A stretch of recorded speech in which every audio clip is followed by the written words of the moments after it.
Imagine waking up one morning, your eyes barely open, your body still heavy from sleep.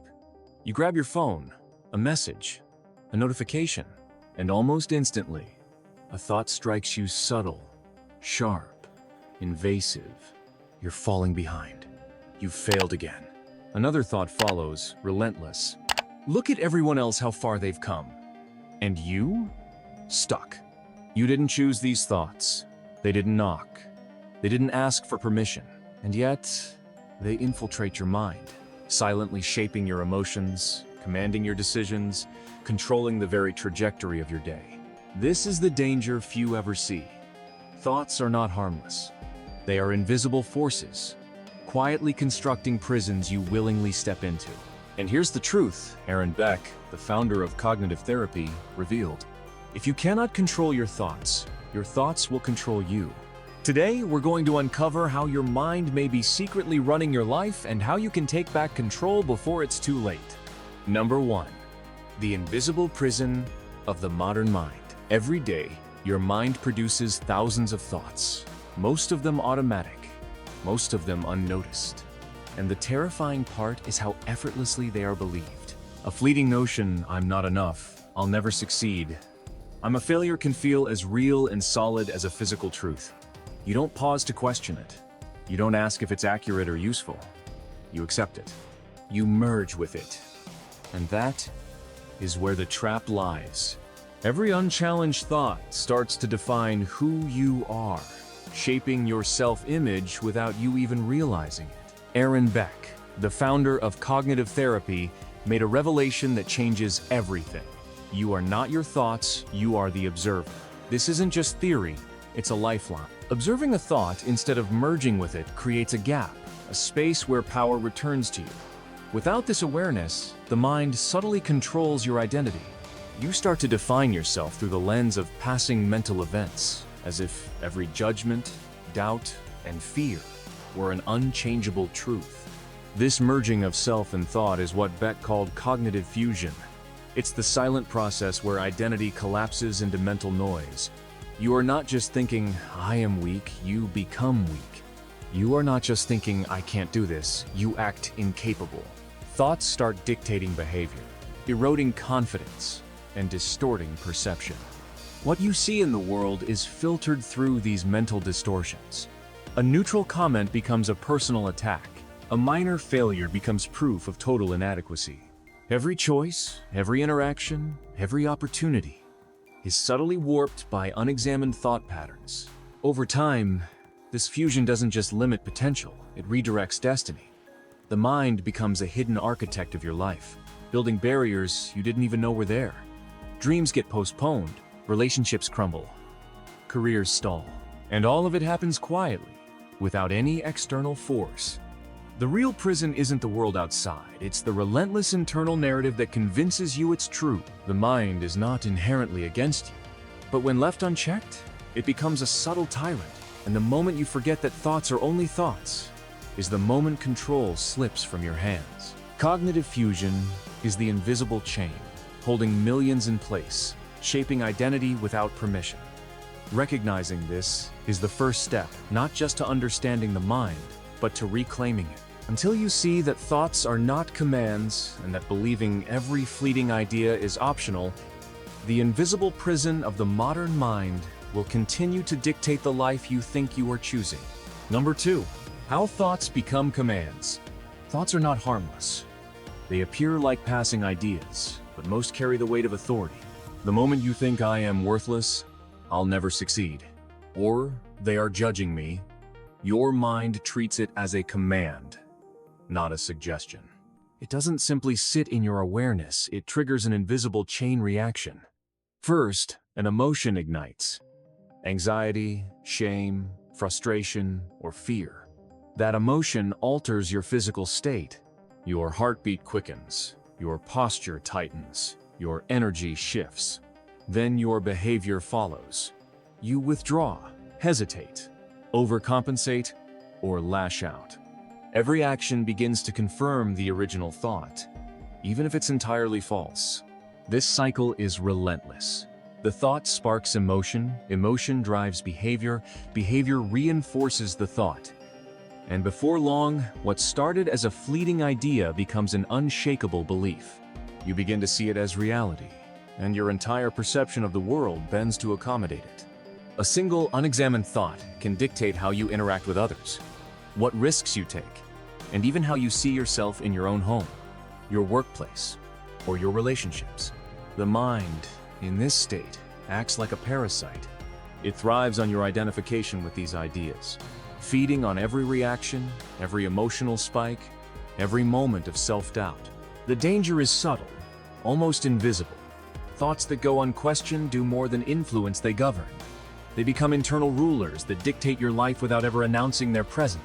You obey their commands automatically, assuming your choices are your own. A minor criticism from a colleague becomes proof you are incompetent. A small mistake becomes evidence that you always fail.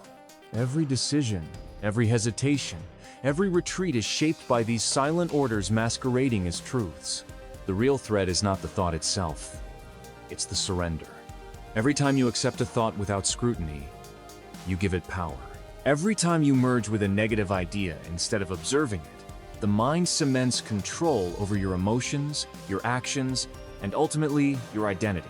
The thought ceases to be a mental event. It becomes a law in your inner world, an unquestioned command that shapes the trajectory of your day, your choices, and even your destiny. Unchecked, this process escalates. One thought breeds another, creating a storm of internal directives that hijack perception, distort reality, and erode autonomy. The mind can become a tyrant, subtle but absolute, and the more you comply without awareness, the more it tightens its grip.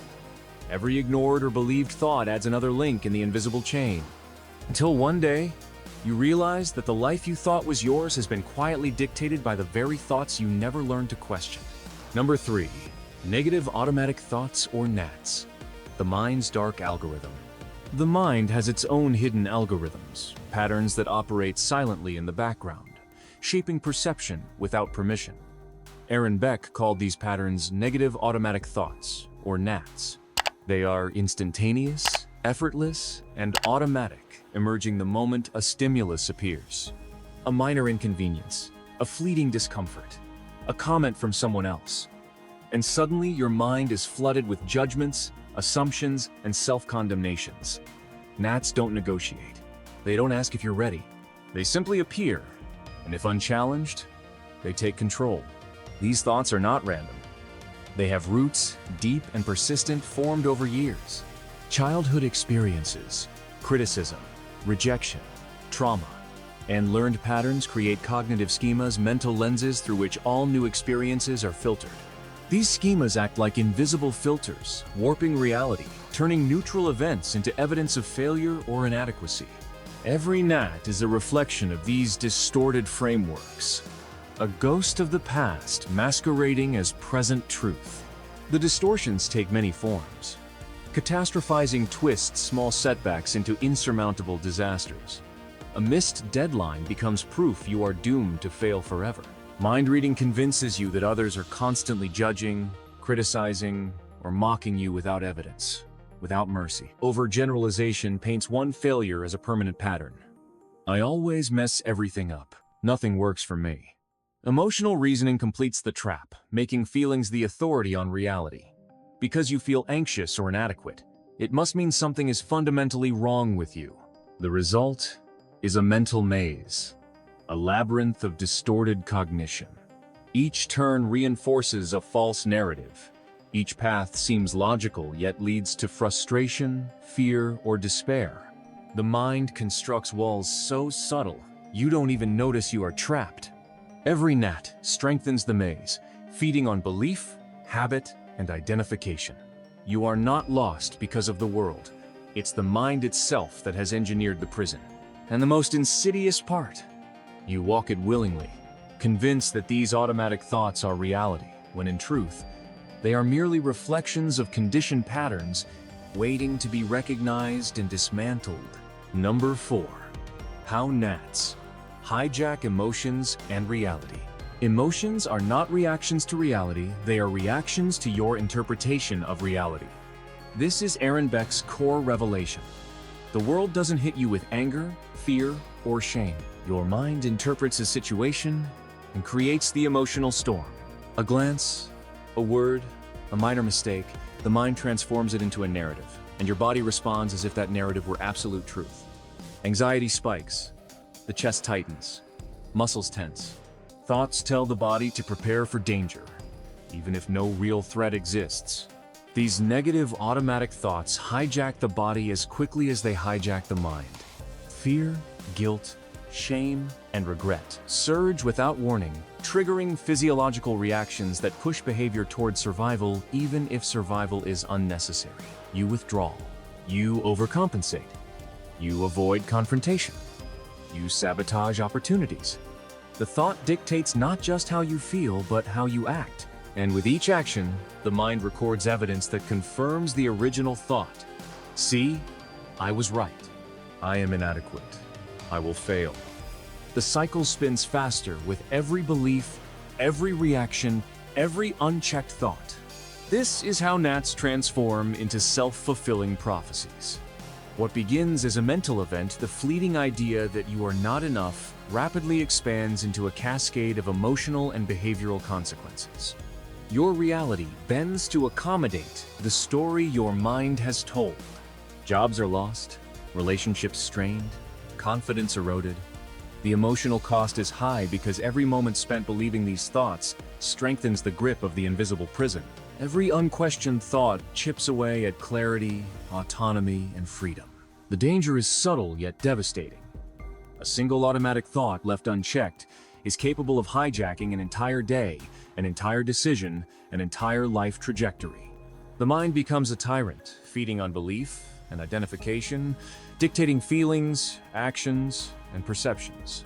The moment you merge with a thought, instead of observing it, you surrender control not just of your emotions, but of reality itself. And until this cycle is broken, the mental storm continues, relentless, shaping a world that feels hostile, limiting, and impossible to escape. Number 5. Cognitive restructuring. The escape method. The first step to breaking free from the tyranny of automatic thoughts is awareness. Cognitive restructuring begins by recognizing that a thought is just that, a thought, not a decree, not a definition of who you are. The phrase, "I am having the thought that," is deceptively simple, yet profoundly powerful. By saying it, you create a gap, a space between observer and observed. You acknowledge the thought's presence without surrendering to it. Suddenly, the mind's grip loosens because you are no longer fused with the narrative. You see it as a visitor, not a ruler. The second step is interrogation. Thoughts rarely arrive with evidence. They are assumptions, interpretations, distortions. Cognitive restructuring forces the mind into accountability. Ask, is this fact or interpretation? What evidence supports this thought? What evidence contradicts it? Could there be another perspective? These questions shift the brain from automatic mode into conscious analysis. A thought that once felt absolute, "I am a failure," can now be dissected. You examine accomplishments, overlooked successes, progress that your mind habitually ignores.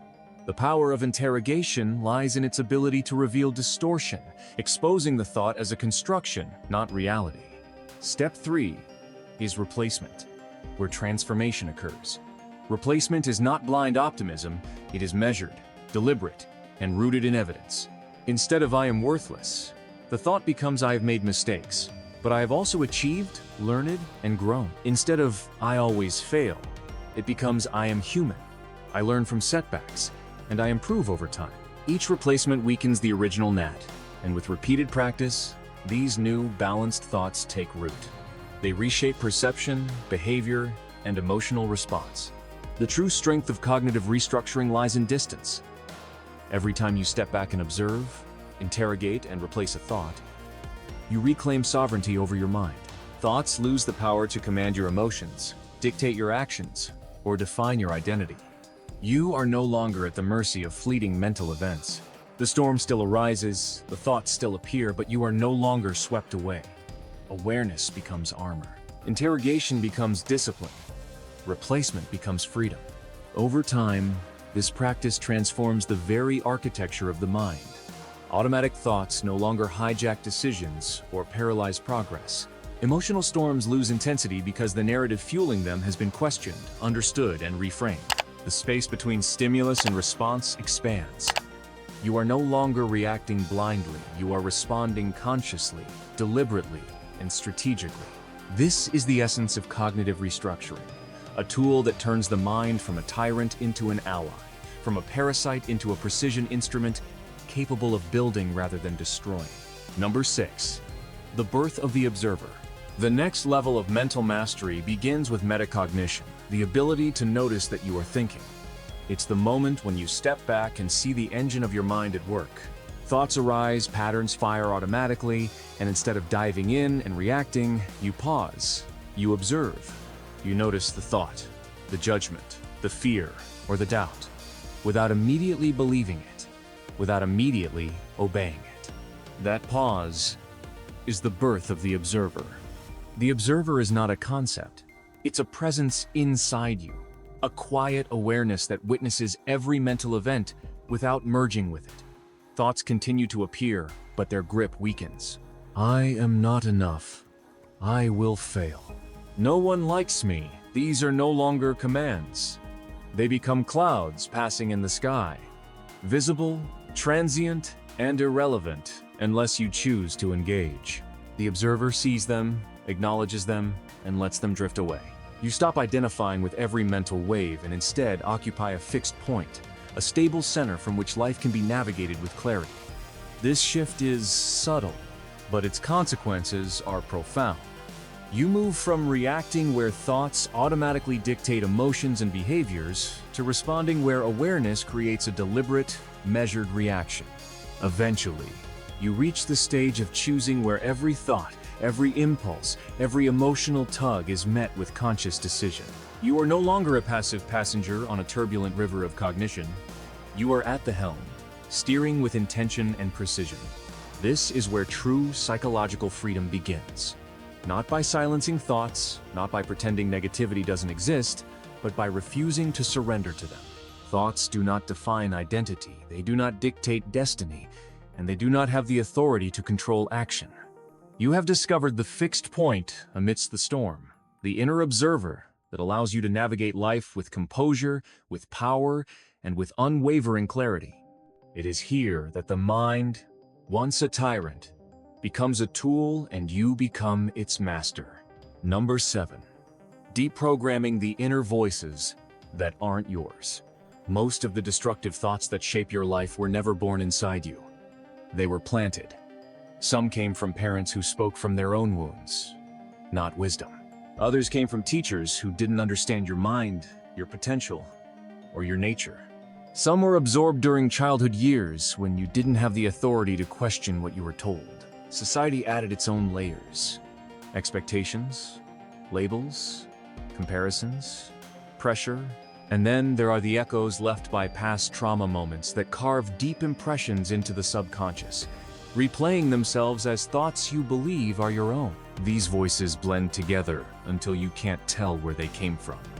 You hear a thought like, "I'm not good enough," and it feels like your voice. You hear, "I always ruin things," and it sounds like a fact. But the truth is sharper and far more liberating.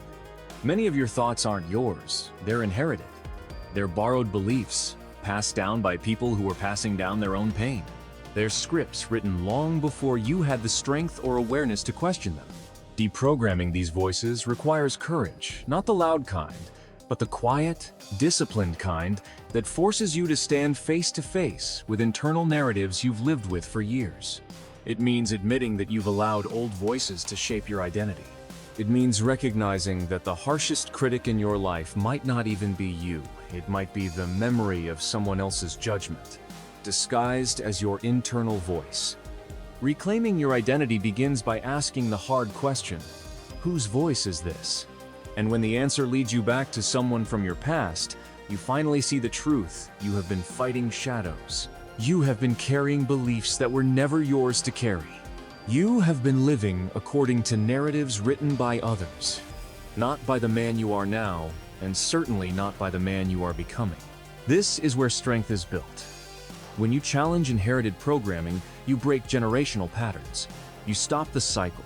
You create space for your own voice, your real voice, to finally rise. And once it does, the mind that once controlled you becomes the mind you control. Number 8. Inner sovereignty and psychological autonomy. Once the inherited voices are questioned, once the automatic reactions are seen for what they are, something begins to shift. The chains loosen. Thoughts no longer dictate your worth, your actions, or your destiny. You gain the power to pause, to interrogate, to decide. You can choose the meaning behind every experience. A painful memory no longer writes your future. A fear no longer dictates your actions. You start rewriting the internal narratives that have been running on autopilot for decades, replacing them with truths you consciously decide to hold. This is psychological autonomy. It's the ability to decide what you accept as real, what you challenge, and what you refuse to let define you. It's the knowledge that belief is not a default state, it's a choice. Every thought can be examined, every judgment questioned, every assumption tested. The mind that once held you hostage becomes a tool, sharp and precise, under your command. As this internal authority emerges, you stop being a passenger in your own life. You become the ruler of your mind, not the servant of it. Your decisions, your emotions, your focus, they're no longer hijacked by invisible scripts written by others.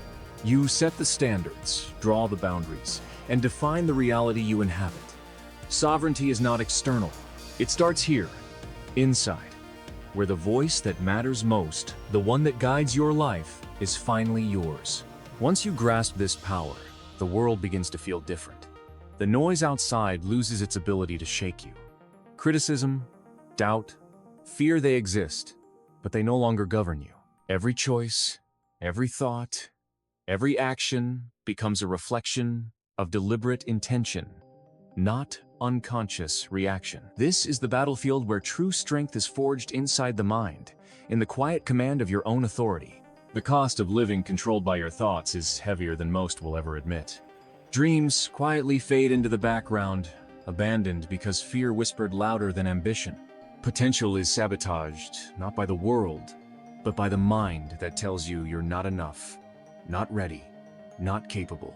Every choice made in reaction to fear becomes a brick in the prison of your own creation decisions, dictated by doubt, hesitation, and inherited voices that were never yours to begin with.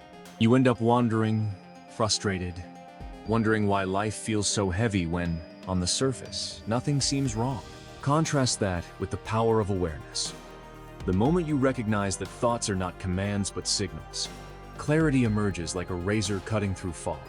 You start to see your life with sharp precision, distinguishing between what is real and what is a story your mind is repeating. Self-command replaces impulsive reactions. Emotional storms no longer sweep you away, they become weather to observe, not drown in. Resilience is no longer something you hope for. It is cultivated, deliberate, and unshakable. You are no longer a vessel for chaos. You are the authority in your inner world. Freedom is never gentle. It is disorienting at first, uncomfortable, and sometimes terrifying. To take control of your mind means facing the echoes of every unexamined thought, every suppressed fear, every false belief you've carried for years. But that pain is the threshold. Step through it, and what awaits is real freedom. The ability to choose your response, to define your identity, to reclaim the life that fear and conditioning tried to steal from you. You are not depressed, broken, or lost. What you are is disconnected from your inner witness, the part of you that observes without merging, that notices without judgment, that knows the truth beneath the noise. Your thoughts are not you. Your stories are not you. Your fears are not you. They are echoes, inherited scripts, ghosts of conditioning.